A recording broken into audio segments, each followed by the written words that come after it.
Halo teman-teman semuanya, terima kasih sudah mampir di Yuno Channel. Nah, pada hari ini aku akan sharing pada kamu mengenai pengalaman hidup. Mungkin konteksnya adalah bagaimana caranya hidup di ibu kota. Nah, teman-teman, aku ngambil topik itu karena banyak beberapa DM dari teman-teman aku, tergolong teman dekat yang ada pun di tempat kelahiran aku ataupun teman-teman sekeliling aku, gimana sih caranya kamu kok bisa hidup di ibu kota. Nah, berbagi sedikit tips ya teman-teman. Sebenarnya mau kita hidup dimanapun sebenarnya ya tetap semangat dan tetap punya pendirian ya, paling utama ya. Nah, kalau dibahas mengenai esensi ekonomi di sini, mohon maaf sekali dulu ya teman-teman, di awal saya katakan tidak ada niat untuk pamer atau membanggakan diri sendiri, cuma sekedar sharing bagi teman-teman sekalian. Mungkin ada hal positif yang bisa diambil dari yang saya bisa sharing. Kalaupun misalnya ada hal yang negatif, mohon dibuang aja ya teman-teman. Nah, begini teman-teman, kalau hidup di ibu kota itu kan kita udah tahu bagaimana taraf kehidupannya di sini. Sebenarnya mau apapun pekerjaan kita, tergantung kita juga gitu. Kita bagaimana kita memanage keuangan, bagaimana memanage pekerjaan kita, bagaimana memanage kegiatan kita yang memerlukan materi, contohnya bagaimana kita bisa memanage traveling kita yang lakukan. Nah, semuanya itu kita harus punya perhitungan. Kalau bisa uang yang masuk lebih besar daripada uang yang keluar, atau kalaupun kita mempunyai pendapatan yang pas-pasan, ya kita tetap bisa memanage seminimalisir mungkin pengeluaran dibandingkan dengan pemasukan kita. Nah, dan satu lagi nih yang bisa aku share yang paling ampuh, walaupun hidup kita bagaimanapun, walaupun kita kondisi keuangan kita di atas ataupun di bawah, kita jangan lupa untuk berbagi ya teman-teman. Kalau saya pribadi, saya selalu melakukan kegiatan berbagi.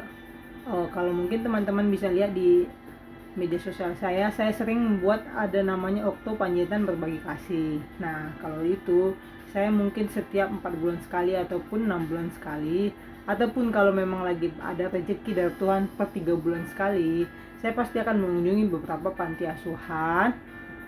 Secara saya pribadi itu saya melakukan kegiatan di sana. Nah, secara tidak langsung kita tahu bahwa banyak orang yang mendoakan kita, maka kita juga banyak yang suka dan banyak juga hal-hal yang baik menghampiri kita. Kita berharapnya kita hidup bersosial dengan baik, maka kita berharapnya yang baik-baik datang kepada kita, begitu. Nah, bagaimana kita menghadapi tantangan? Tantangan itu datang dari dalam diri kita sendiri. Bagaimana kita mengendalikan diri kita sendiri, dan bagaimana tantangan di luar sana, ya kita harus bisa mengikuti dan beradaptasi apapun yang terjadi di depan. Dan sebenarnya resep yang paling utama itu hanya satu. Apa? Tuhan. Ya, kalau kita masih punya iman, percaya bahwa semuanya itu tidak ada yang susah, semuanya bisa kita lewati. Tergantung kitanya dan tergantung effort kita. Gimana caranya effort kita untuk melewati setiap masalah yang ada dalam diri kita. Dan yang paling utama juga, jangan lupa untuk rendah hati. Nah, terus ada yang nanya, gimana dong kita mau menolong orang sedangkan kita aja pas-pasan, apalagi di ibu kota? Oh, jangan gitu teman-teman.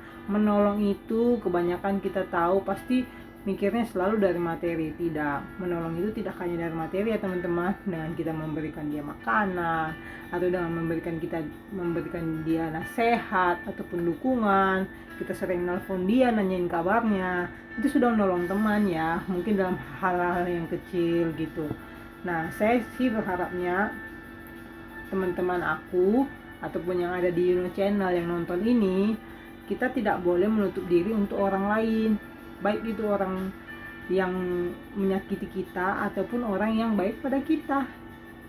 Jangan salah ya teman-teman, karena semua orang itu adalah baik, tergantung bagaimana dia menjalani hidupnya. Makanya adalah tercipta orang baik dan orang jahat.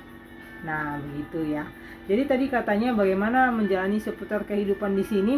Ya, kalau saya pribadi jalani dengan enjoy, dengan semangat, dengan senyuman. Dan yang paling utama, kita punya iman. Punya iman, punya Tuhan, dan kita percaya semua bisa kita lewati gitu. Oke, bagaimana teman-teman kamu yang dengar ini? Mungkin kamu lagi sakit atau lagi galau atau lagi sedih. Jangan sedih, jangan nangis. Cepat sembuh buat kamu yang sakit. Cepat gembira, langsung tersenyum buat kamu yang sedih. Semangat ya, karena kamu punya diri kamu yang harus kamu bahagiakan ya. Semangat, oke? Saya berharapnya untuk setiap teman-teman Channel yang mendengarkan sharing saya ini mungkin dapat mengambil sisi yang positif dari apa yang bisa saya sampaikan. Oke? Terima kasih teman-teman yang sudah meluangkan waktunya. Jangan lupa untuk like, comment, and subscribe Channel. Terima kasih. Hai.